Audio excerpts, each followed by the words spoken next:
Hello, magandang araw po at welcome po sa aking kusina. Ayan na nga po ang mga sangkap ng aking lulutuin ngayong araw na to. Siyempre, nakalagay na po yan sa screen at napakadali pong sundan. Ako po ay magagawa ng long hour soup na Chinese fish soup. Ayan, inumpisahan ko po maglagay ng mantika at inilagay ng ilang pirasong luya.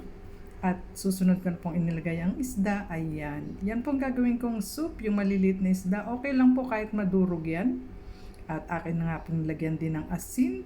At tuloy-tuloy lamang po ang ating pagpiprito ng bahagya dyan sa ating isda para hindi naman po siya mag-smell fishy. At dahil meron luya na po yan, okay lang siya na magkadikit-dikit at madurog.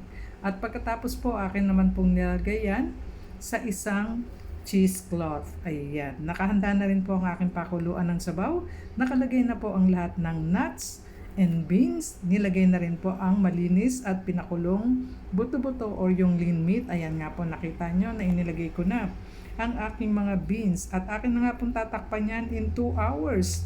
At hayaan natin kumulo at reduce ang kanyang sabaw. Tsaka natin lalagyan ng asin.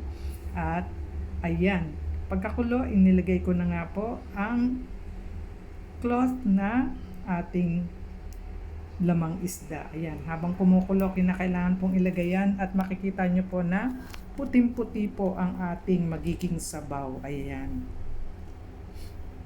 At pagkalagay ko nga po nito, ayan, kita nyo na at nakalagay na sila sa kanilang cheesecloth para hindi po magkahiwa-hiwalay ang tinik at hindi po natin may inom ang sabaw. Ayan, tatakpan na po yan. At hayaan ko po munang haluin para i-check ko lamang kung hindi po naninikit sa ilalim. Kinakailangan i-press ko po yan para lalong kumatas ang kanyang katas ng isda. Ayan po.